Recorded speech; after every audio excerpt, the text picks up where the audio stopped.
L'histoire commence par la princesse Ojingnia disant que dès qu'il vaincra le roi démon, ils auront un mariage couronné. Il promet qu'il apportera la victoire à leur race. Dans la scène suivante, il fait face à la base des démons. Il crie de résister à cette attaque. Son groupe avance vers le roi démon. Ce jour-là marque 18 ans depuis qu'il a rejoint l'armée humaine. Ils étaient sur le point de détruire cette base démoniaque. La dernière étape pour récupérer toute leur terre. Le protagoniste déclare que la bataille de milliers d'années se terminera par sa main. Il coupe le roi démon et affirme que c'est la victoire finale de l'humanité. Cependant, la créature demande s'il en est sûr. Le système avertit du danger. Le ventre du démon gonfle et il annonce que s'il meurt, tout le monde mourra avec lui. Le protagoniste demande pourquoi le démon doit être si toxique. Une explosion massive anéantit la zone. Alors que la fumée se dissipe, le système l'informe qu'il lui reste 2 minutes à vivre. Il le félicite aussi pour son leadership et pour sa contribution à la race humaine. En récompense, il a la chance de se réincarner. Le système demande s'il accepte. Il clique immédiatement sur oui. Seul un idiot refuserait. Puis il entend une voix lui dire de se réveiller parce qu'ils viennent. Il ouvre les yeux et réalise qu'il a été réincarné. Il se lève, murmure que le roi démon pensait qu'il serait facile de le tuer. Mais juste à côté de lui, un groupe de démons à cornes le regarde. Le protagoniste demande pourquoi ces démons laids le regardent. Un vieux démon nommé Loti lui dit de bouger parce que l'Union Bleue arrive. En touchant son visage, le protagoniste demande de quoi parle le vieil homme. Il aperçoit un miroir et jette un regard. Il est réincarné en un démon ref nommé Gandongwo. Paniqué, il demande pourquoi il s'est réincarné en démon. Il appelle ce foutu système et demande une explication pour laquelle le héros de l'humanité a été réincarné comme une créature sale. Les autres démons regardent en sa confusion. Le système s'excuse, affirmant qu'il y avait une erreur pendant la réincarnation. Il demande de réparer, mais rien ne peut être fait. Frustré, il saisit le système et demande de parler au manager. Le système dit qu'il essaiera de lui créer une opportunité de renaître. Une mission apparaît. Il peut se réincarner en humain. S'il meurt à nouveau, le suicide ne marche pas. Le système disparaît. Les démons se demandent pourquoi Dongwo est devenu fou depuis que le vieil homme s'est réveillé. Loti leur dit de ne pas s'inquiéter. Chaque fois que quelque chose de mauvais arrive, il devient inutile. Dongwo est préoccupé par l'idée que la princesse humaine épouse quelqu'un d'autre. Un mage nommé Lao Meyer déclare qu'elle a perçu l'approche de l'Union Bleue. Sauf leur chef, classé B, ils n'ont aucune chance. Le seul moyen de survivre est d'utiliser la voie d'évasion. Si le syndicat les capture, ils seront torturés. Cette Union Bleue est en fait un ami de Dongwo. Mais maintenant, il est un démon. Il décide de trouver l'humain pour pouvoir mourir et se réincarner. Il se dirige vers la grotte. Les démons demandent ce qu'il va faire. Le vieil homme l'avertit de partir car il est plein d'humains. Le protagoniste répond que fuir ne résout rien. Il leur achètera du temps pour s'échapper. Les autres sont impressionnés et demandent si c'est le lâche qu'ils ont toujours connu. Soudain, un cercle magique apparaît au-dessus et les rochers commencent à tomber. La seule sortie est bloquée. De petits pas s'approchent. La fille du roi démonial, un démon de rang B nommé Liu Bing, me dit qu'ils ont grandi ensemble. Elle refuse de laisser personne derrière à un moment comme celui-ci. Mais Don veut déjà tuer cette fille, qui refuse de le laisser mourir. Il se prépare à frapper mais perd de la santé. En reculant, il maudit la loi, pensant combien sa main fait mal. Pauvre Binji se demande pourquoi elle est grondée. Pendant ce temps, Loti demande comment il osait parler à la famille royale ainsi. Don répond qu'ils ne doivent jamais sous-estimer la détermination d'un homme à se sacrifier. Binji rougit, impressionné par son courage. Les autres disent que s'il veut mourir, qu'il le laisse.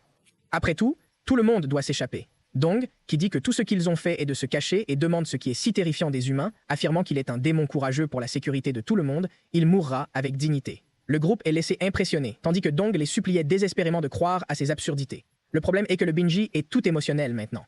Loti dit qu'il vaut mieux laisser le garçon partir car il semble si déterminé. Avec cela, Dong va se détacher heureusement. Et en effet, il se rencontre bientôt face à face avec les humains. Il ouvrit les bras largement. Il les moquait pour venir et me faire, les appelant un groupe de soldats faibles et osant tout le monde assez courageux pour le tuer. Les humains se sont précipités vers lui, criant comment il venait de recevoir une cible gratuite. Et ce qui était très heureux, pensant qu'il se réincarnerait enfin et retrouverait humain. Cependant, une flèche vole soudainement et frappe l'un des humains dans la poitrine. La panique s'installe. Les cris humains révèlent un piège. Loti, exalté, atteint le rang B+. Il n'a pas ressenti une telle passion depuis sa bataille avec le roi démon. Les démons peuvent gagner en force dans un état émotionnel élevé. Pauvre Donwo est dévasté. Laodingen explique que depuis la mort du roi démon, Les humains les attaquent sans arrêt. Les démons fuyant, les humains les pensent faibles. Il dit à Donghua qu'ils doivent résister aujourd'hui. Les soldats sont confus. Donghua est figé, se demandant pourquoi les démons sont si inspirés. Soudain, B entre également en état exalté et monte au rang A. Elle annonce qu'aucun démon ne sera laissé derrière aujourd'hui. Les humains sont terrifiés, car il n'y avait pas censé y avoir un grade de démon. Benji commence à libérer une explosion cosmique de feu de tribulation. Elle attaque les humains sans pitié, et au moment suivant, un cratère massif se forme. L'Union Bleue, autrefois puissante, a été anéantie. Pour aggraver les choses pour Dongguel, il augmente non pas de 1, mais de 10 niveaux à la fois et gagne une pile d'objets. Le pauvre gars s'effondrera au sol en pleurant, disant que depuis son premier jour de démon, tout ce qu'il voulait, c'est de mourir. La scène se déplace vers la capitale de Wu et de celui qui réside un démon à cornes nommé Kayen Duko. Même si les appeler cornes est un peu inutile, puisque tout le monde est après tout interrogé sur le plan échoué. Un autre démon portant des lunettes répond à la figure royale, confirmant l'échec des plans. L'idée initiale était d'attendre le moment parfait où Sa Majesté était complètement entourée par l'Union Bleue. Cela devait faire que Sa Majesté tombe amoureuse. Mais le plan échoue quand Benji anéantit l'Union Bleue. Ken Duko demande au général sur le trône que faire. La puissance militaire repose entre ses mains. Avec les 3 grands ordres démoniques, ils forceront le mariage avec son fils. Les troupes marcheront demain pour une proposition officielle de mariage. Benji pense au protagoniste dans une situation dangereuse et convoque Lao Meyer pour apporter Donghua pour une récompense. En utilisant l'influence des 3 grands ordres démoniques, ils la forceront à épouser son fils. Il commande à ses troupes de marcher le lendemain et de faire une proposition officielle de mariage. Ces absurdités sur la gagner son amour est une perte complète de temps. À ce moment, Benji pense au protagoniste, se souvenant à quel point il était homme dans une situation si dangereuse. Elle convoque Lao Meyer et lui ordonne d'apporter Donghua, disant qu'elle veut lui donner une récompense appropriée. Lao Meyer se demande quel genre de récompense cela pourrait être, imaginant que la princesse a quelque chose de sérieux en tête. Elle dit à Benji d'attendre pendant qu'elle cherche le garçon. Pendant ce temps, Donghua était occupé à boire lui-même idiotement. Le système lui conseille de commencer à dépenser ses points depuis qu'il a gagné 120 points. Mais Donghua maudit le système, refusant de quoi que ce soit. En se regardant, il voit qu'il est maintenant au démon de Randé. Il est encore relativement facile à tuer, mais le problème est de comprendre où trouver un humain pour le faire. Soudainement, Lao Meyer arrive et le réforme que Sa Majesté cherche l'ivrogne. Cependant, Dongle insiste pour tester quelque chose avec elle. D'abord, elle lui a demandé pourquoi il était si ivre, mais avant qu'elle puisse réagir, il la poussa de côté, disant qu'elle était sur le point de le découvrir. Il se dirige vers un feu et dit qu'il avait besoin d'aide pour mourir. Elle suppose qu'il lui demande de le tuer d'une manière non conventionnelle, sans jamais imaginer que ce petit gars pourrait être si audacieux. Elle le renverse immédiatement inconscient, déclarant que ce n'est pas le bon moment parce qu'à partir d'aujourd'hui, il appartient à Sa Majesté. Quelque temps plus tard, Dongle se retrouve devant Benji, qui lui accorde la liberté de marcher dans tout le palais. De plus, il a offert l'ensemble du tueur, ce qui lui permettra de devenir un vrai héros. Lao Meyer est stupéfait, réalisant que Benji vient de remettre l'armure de l'ancien roi démon en cadeau. Don examinera l'ensemble plein d'objets rares et se demande pourquoi il a été offert une collection aussi surprisonnée. Aucun problème, je n'accepterai pas ce cadeau. Dong était à quelques pas de loin, disant qu'il quitterait Wu Bing avec sa silhouette courbe et surpris que le garçon ne semble pas impressionné par cela. Cependant, alors qu'il s'en éloigne, certaines personnes le surveillent. Un vieil homme nommé Wai Ming est en colère que Don recevra l'ensemble du roi démon juste pour ce qu'il a fait ce jour-là. Il dit que cette récompense ne devrait être accordée qu'à un démon qui démontre le pouvoir au monde, en qualifiant qu'il est irresponsable de faire autrement. Wai Ming semble être un allié du général sur le trône, car il mentionne que cet acte le force à ce côté de l'homme. À ce moment, Dongle s'approche et appelle le vieil homme, qui a déjà des mangeaisons pour tuer ce braque sans vergogne qui ose faire la chance. Mais au lieu de cela, Dongle tend la main et dit que l'ensemble peut rester avec lui. Wai Ming est choqué, demandant pourquoi il l'abandonnerait. Dongle lui dit simplement de continuer à expliquer qu'il essaie de mourir et qu'un ensemble comme celui-ci ne ferait qu'entraver ses plans. Il ajoute ensuite que c'était Sa Majesté qui lui a demandé de le remettre en marque de reconnaissance pour tout ce que le Wyoming avait fait pour la ville. Avant que le Wyoming ne puisse répondre, Dong s'écoulait en faisant le mouvement au revoir.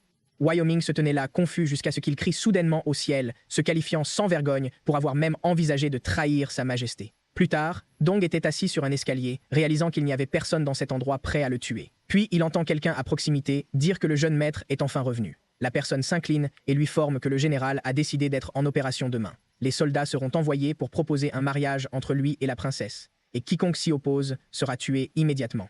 Cette attrape a été l'attention.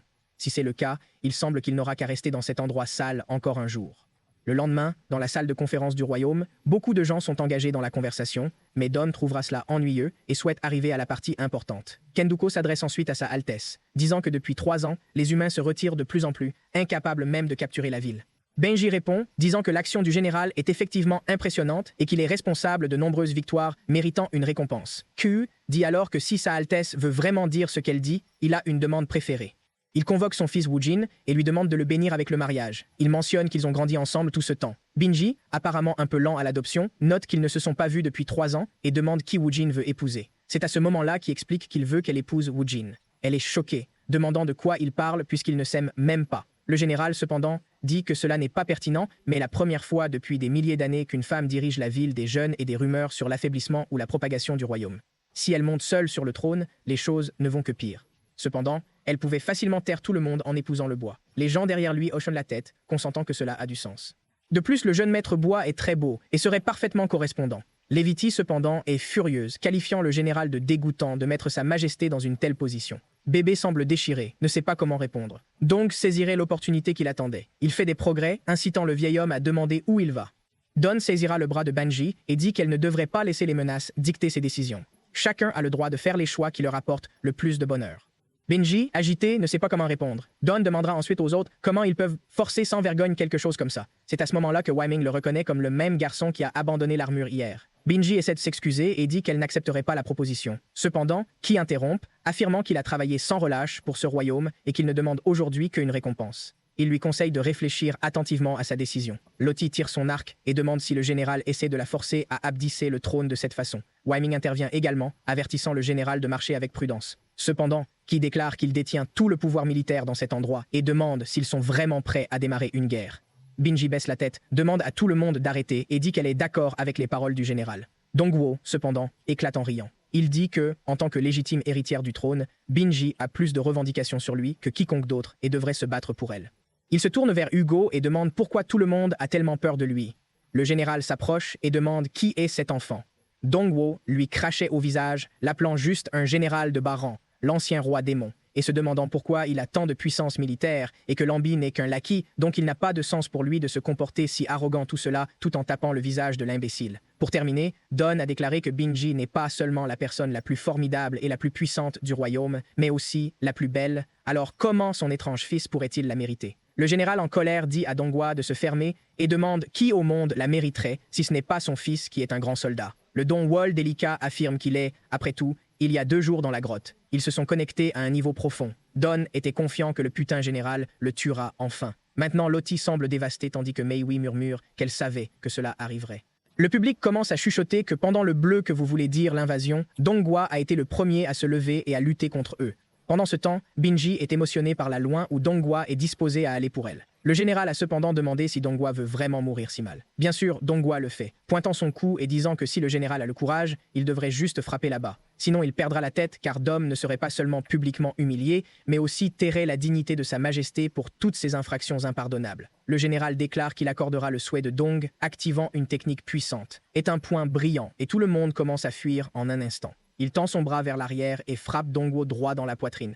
Wei Ming se précipite en avant, criant qu'il est trop tard maintenant, tandis que Dongguo applaudit, dit à Ajinga de l'attendre, il va enfin se retrouver avec elle. Toute la zone explore, les flammes se montent, alors que tout le monde regarde choqué. Mais Wujin semble confus. Donc, quand il sort du chaos et Wujin se demande comment cela est possible, Dong aurait reçu un jeton de l'ordre militaire du roi démon. Grâce à ce jeton, il a immédiatement sauté 40 niveaux et a acquis une capacité passive.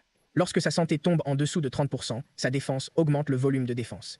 Pire encore, toutes les 15 attaques qu'il reçoit se reflètent à causer des dommages critiques.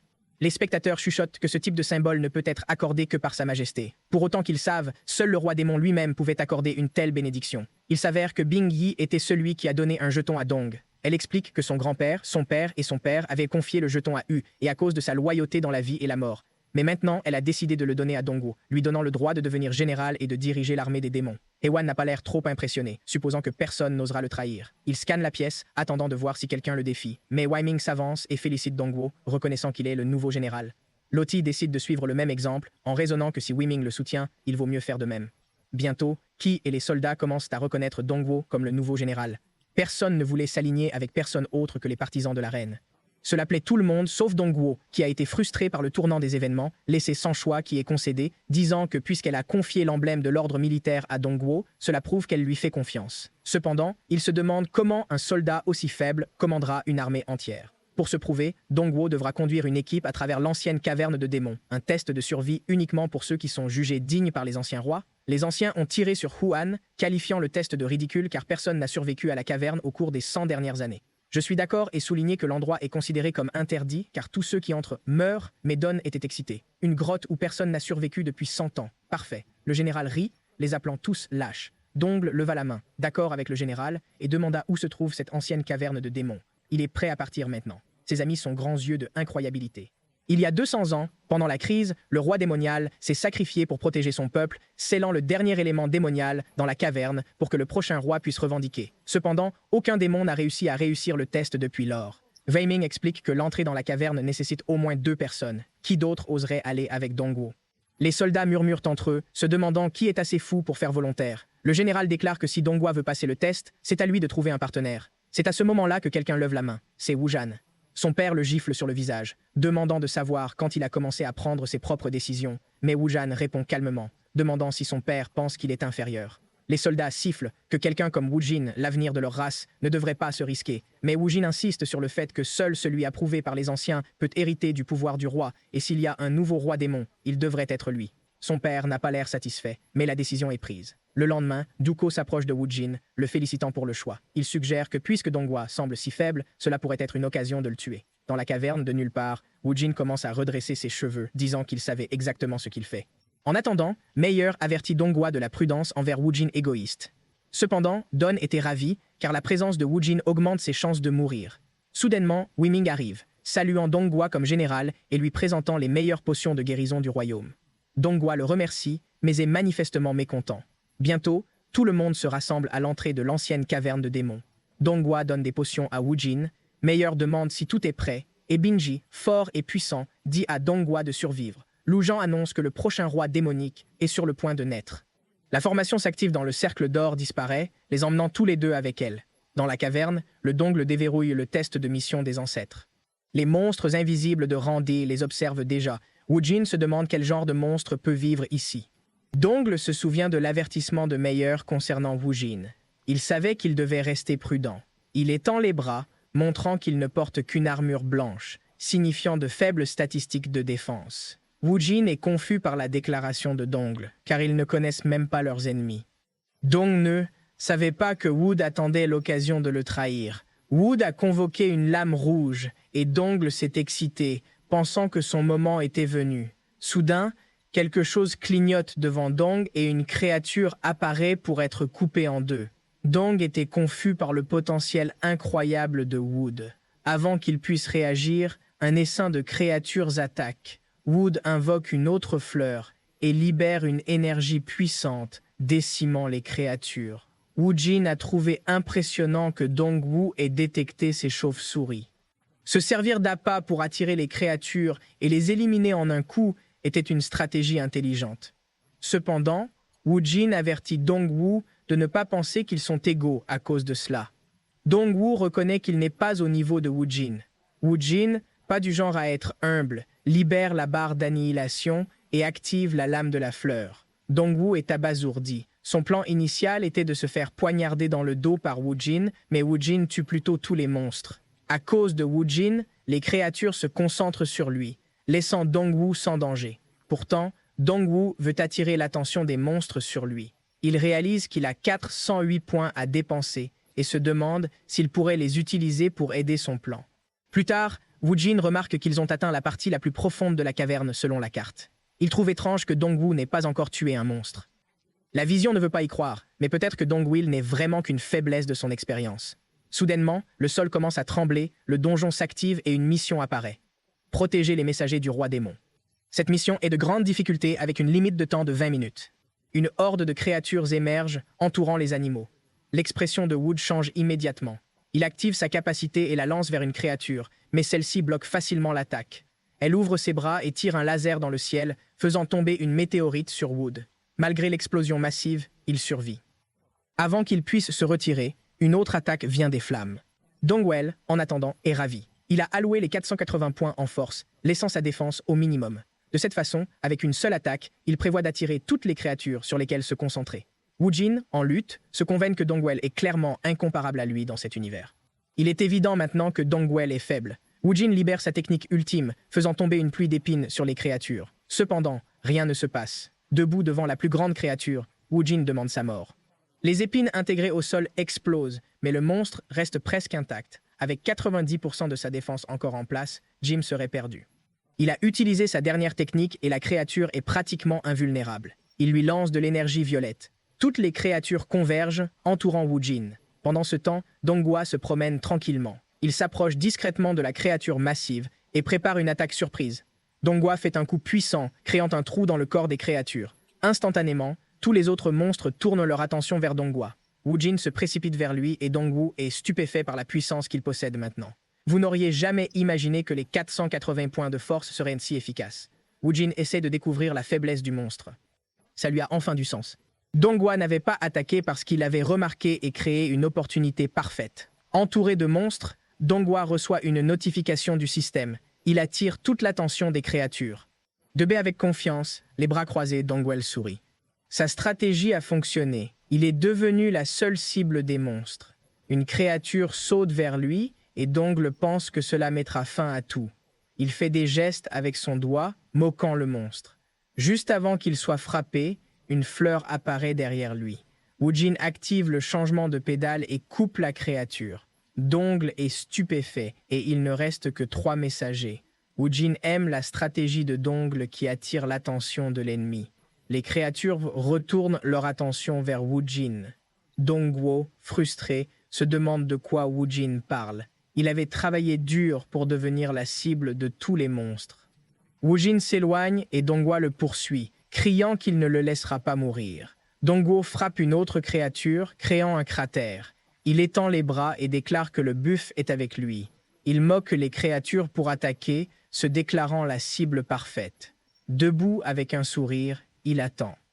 Mais bien sûr, Wu Jin attaque encore. La créature se concentre sur lui et Donghua crie de ne pas fuir. Le coup de poing suivant épuise complètement la créature. Il ne reste qu'un seul messager.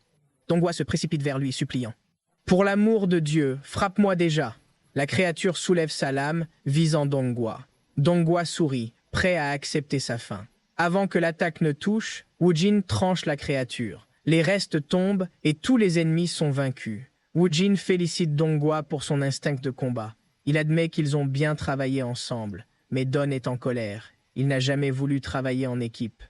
Wu Jin, essayant d'être gracieux, admet qu'il ne dit pas généralement de choses comme celles, mais il reconnaît que Don était fort, même digne de rivaliser pour la plus grande gloire du monde à côté de lui.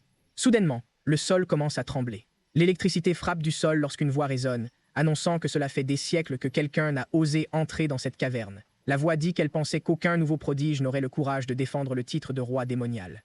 Un éclair de lumière les aveugle et un dragon bleu massif apparaît, les félicitant pour avoir réussi le test. Mais le dragon déclare que le vrai défi commence maintenant. Seul un d'eux peut quitter la caverne vivant. Ils ont 10 minutes pour se battre jusqu'à la mort, et le survivant héritera du titre de roi démonial. S'ils refusent, les deux mourront par la main du dragon. Wu Jin est visiblement secoué, exigeant de savoir pourquoi ils doivent se battre jusqu'à la mort. Il hésite, incertain. Même comme l'avenir de la race des démons, il ne peut pas mesurer la vraie force de Dongwu. Pendant ce temps, Dongwu est très heureux, criant que Dieu lui a donné le cadeau. Enfin, dans la parfaite occasion de mourir est arrivée. Wu Jin, voyant donc se déshabiller de sa chemise, suppose que son adversaire est incroyablement déterminé et résolu à ne pas perdre. Tandis que Wu Jin se prépare à la bataille, Dongle continue de se déshabiller, perdant 50 points de défense alors qu'il jetait son armure. Débé en rien qu'en short et en sac à dos dimensionnel, Dongle crie à Wu Jin pour qu'il se dépêche et le frappe dans la poitrine pour réclamer le titre du roi démon. « Frappe-moi déjà !» Dongle encourage. « Une attaque et vous deviendrez le plus fort de notre génération. » Mais Wu Jin se leva, suspect. Pourquoi Dongle accepterait-il de venir à cet endroit et maintenant à seulement un pas de revendiquer le titre? Voulait-il abandonner? Il n'y a pas de sommaire. Dongwu, frustré, se murmure à propos de la têtue de ce type, criant à nouveau à Wu Jin de prendre déjà la récompense. Wu Jin place sa lame au cou de Donghua et dit « Vous avez gagné la confiance de sa majesté. Puissance militaire et force extraordinaire même avec des attaques normales. Humains retirant le rang de plus de démons. Si nous nous battions sérieusement, je ne gagnerais peut-être même pas. Alors pourquoi essayez-vous de vous rendre ?» Dongwell répond que la ville du Yen a besoin de la famille Hug. Le général Hewa a suivi les ordres du roi depuis des années et tout sacrifié pour cet endroit. C'est le vrai héros de la Terre. Tout Dongwu n'est qu'un enfant chanceux dont la vie n'est pas comparable à celle d'un général et de son fils prodige. Pour le bien de la race des démons, Domu insiste sur le besoin de mourir ici. Wu Jin baisse la tête, se souvenant des paroles de sa mère qu'il devrait grandir pour devenir un garçon avec le cœur d'or. Il réalise que la race des démons ne deviendra vraiment forte que s'ils s'uniront. Désactivant sa lame, Wu Jin admet qu'il avait été humilié. Le garçon devant lui, prêt à se sacrifier pour la race des démons, est le vrai cœur de l'or. Pendant ce temps, Wu Jin était entré dans cette caverne dans la tente pour tuer le dongle de derrière. C'est difficile à admettre, mais il avait priorisé le titre de roi démonique sur le bien de la race démonique. Le dragon interrompt, leur rappelant qu'ils n'ont qu'8 minutes avant que les deux mourront. Dongle commence à crier, demandant de savoir pourquoi Wu Jin ne l'a pas encore tué. Wu Jin dit calmement. Le roi démonial a dit que nous mourrons tous les deux dans 10 minutes. Alors en attendant, je veux essayer quelque chose de différent. Wu Jin rassemble ses mains et canalise l'énergie dans une technique de dispersion massive. L'énergie commence à se développer, enveloppant la caverne. Alors que le dragon regarde, une explosion soudaine consomme toute la caverne. Le dragon rugit, exigeant de savoir comment ils osent tenter de franchir la barrière. Ça ne fait que 8 minutes. Wu Jin, maintenant dans un état élevé, est passé du rang A au rang A+. Il se tourne vers Dongwo, demandant ce qu'il pense de s'associer pour vaincre le dragon, mais Dongwo éclate en riant, déclarant qu'il se surestime. Wu Jin se tient, avec confiance, déclarant qu'il se sent maintenant complet de pouvoir. Le gars a activé un autre bout, quadruplant sa force et doublant plusieurs autres attributs. Dongwo, regardant de loin, murmure que ce va être un problème. Il devient de plus en plus compliqué pour lui de mourir. Wu Jin attaque le patron, activant une technique d'illusion. Le patron, cependant, tire un laser directement sur sa tête, apparemment le évaporant. Mais attends, non. Ce n'était qu'une illusion, et Wu Jin apparaît de derrière, causant 150 dégâts. Malgré le patron avec 99 000 chevaux, Wu Jin continue de se battre, vantant sa résilience. Il lance une nouvelle attaque, un laser latin, mais il s'échappe et attaque à nouveau. Le problème est que chaque attaque ne fait que 220 ou 100 dégâts, faisant à peine une bosse dans le massif pool de chevaux du patron. Malgré les dommages moins élevés, Wu Jin a réussi à attirer l'attention du roi démonial. Soudain, un nuage épais de fumée entoure Wu Jin. Tu sais que c'est dans la confusion avant d'être frappé au visage par la queue du patron. L'impact le fait voler et il atterrit juste à côté de Dongwo. Dongwo est maintenant terrifié. Si Wu Jin meurt, il pourrait finir par hériter du titre de roi démon. Le dragon massif lève la tête, préparant une attaque. L'explosion frappe le carré de Dongwo dans la poitrine. Il a été bombardé de attaques pendant que Wu Jin se tient là et regarde. Le capital de Dongwo tombe à 1400 et tombe à genoux. Wu Jin, furieux, est ému par la héroïque de Dongwo, bloquant ce qui aurait été une attaque fatale pour lui. Wu Jin sort une potion de sa poche, qui récupère 10 000 chevaux, et la jette immédiatement sur Dongwo. Dongwo regarde sa barre de chevaux et se tourne pour maudire Wu Jin. Mais il est trop tard. Wu Jin prépare déjà des potions de résistance et de régénération. Les potions renforcent tous les attributs de Dongwo. À contre-cœur, Dongwo merci et en debout, maintenant entièrement étoffé. Mais Wu Jin ne perd pas de temps à charger le patron avec une vitesse laser comme le laser. Wu Jin se rapproche du visage du patron, serrant son poing qui brille d'énergie verte. Téléportant de bas en haut, Wu Jin a fait une série de coups. Cependant, le patron parvient à le paralyser avec une technique, laissant Wu Jin ouvert à une attaque. Juste alors que le patron était sur le point de frapper, Dongwo se précipite de derrière, se jeter devant Wu Jin, déclare-t-il. Je vais bloquer ça. Il prend un autre laser directement vers l'estomac. Son cheval commence à laisser éclater, et il est ravi jusqu'à ce que Wood lui lance une autre potion. Il va crier avec fureur à Wood pour arrêter de lancer des potions à 5000 chevaux, mais Wu Jin sourit juste et dit que ne t'inquiète pas, je te soutiendrai toujours, mon ami. Ensemble, ils continuent de combattre le roi démon dans la caverne jusqu'à ce que la barre de cavale du patron tombe enfin à la moitié de celui qui est dedans. Cependant, le système les avertit que l'atteinte de demi-cheval a déclenché la capacité passive du patron. Les lacs renvoient une compétence SSS de rang qui régénère 100 000 chevaux par minute. Wu Jin s'est éclaté stupéfaitement que cela n'a aucun sens. Même s'ils attaquent sans arrêt, ils ne seraient pas en mesure de dépasser la régénération. Le patron les se moque, disant qu'ils sont beaucoup trop faibles et qu'il est ridicule qu'ils croient pouvoir tuer un dieu avec le rugissement défensif. Le patron leur inflige des dommages massifs à tous les deux. Le rugissement applique de nombreux debuffs, y compris le poison, qui entraîne une baisse régulière de leur santé. Les deux guerriers s'effondrent sur le terrain. Dom était presque face à bas, tandis que Wu Jin activait une compétence de survie pour le sauver de la mort. Il a du mal à se tenir debout, mais leurs potions sont complètement épuisées. Le patron leva la tête pour préparer une dernière attaque, mais les combattants savent qu'ils ont perdu, mais Dong qui dit qu'ils n'avaient pas encore perdu. Il explique que tant qu'il meurt, Wu Jin peut compléter le défi. En mettant une main sur l'épaule de Wu Jin, Dong qui lui dit de revendiquer le titre de roi démon. Wu Jin, confus, demande de quoi il parle. Alors que le dragon déclenche sa dernière attaque, Dong attrapera Wu Jin par le col et le retira, criant pour l'avenir des démons. Wu Jin, en air, regarde impuissant